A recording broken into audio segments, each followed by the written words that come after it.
ओम नमः शिवाय शिवजी सदा सहाय। ओम नमः शिवाय गुरुजी सदा सहाय। जय गुरुजी, शुक्राना गुरुजी। संगत जी, आज हम पढ़ेंगे शिव पुराण में संध्या की तपस्या।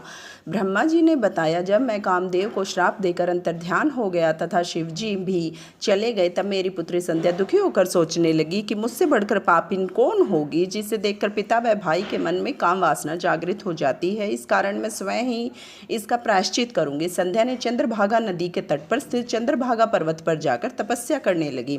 ब्रह्मा जी बोले, जब मैंने अपने पुत्र वशिष्ठ के वहां संध्या को दीक्षा देने के लिए भेजा, वशिष्ठ जी ने संध्या को भगवान शंकर का मंत्र जप करने को कहा।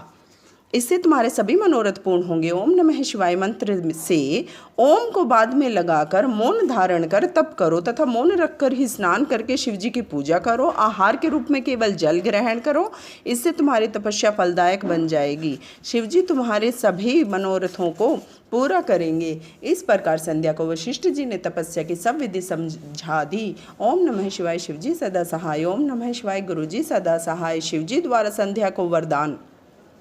ब्रह्मा जी बोले, वशिष्ठ जी के चले जाने पर संध्या विधि पूर्वक तपस्या में लीन हो गई। शिवजी में चित्त लगाए संध्या को एक चतुर्युगी समय व्यतीत हो गया। आकाश में स्थित होकर संध्या को दर्शन दिए। संध्या इतनी प्रसन्न हुई कि उसने अपने नेत्र बंद कर लिए। तब शिवजी ने संध्या के हृदय में प्रवेश करके उसे दिव्य वाणी और दिव्य नेत्र प्रदान किए और उससे बोले, मैं तुम्हारी तपस्या से बहुत प्रसन्न हूँ, तुम मुझसे इच्छा अनुसार वरदान मांगो। संध्या भगवान शिवजी को बार बार प्रणाम करके बोली, हे प्रभु, यदि मैं पूर्व पाप से मुक्त हो गई हूँ तो आप मुझे यह वरदान प्रदान करें कि प्राणी उत्पन्न होते ही काम वासना से ग्रस्त ना हो। दूसरा, यह वर प्रदान करो कि मैं तीनों लोकों में पतिव्रता नारी जाने जाऊं। मेरा पति काम वासना से ग्रस्त ना हो तथा मित्र भाव के समान हो एवं जो भी मुझे देखे वह नष्ट हो जाए।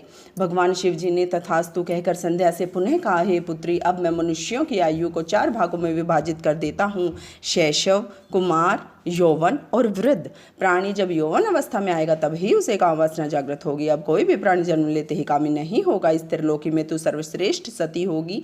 तेरे पति के अतिरिक्त यदि कोई अन्य पुरुष तुझे काम वासना से देखेगा तो वह नपुंसक बन जाएगा। तेरा पति 7 साल कल्पों तक जीवित रहेगा और बड़ा भाग्यवान होगा। तुम्हारा अग्नि में जलकर भस्म होना निश्चित है। देखो, मेधातिथि ऋषि 12 वर्ष से यज्ञ कर रहे हैं, तुम उनकी यज्ञाग्नि में जाकर भस्म हो जाओ।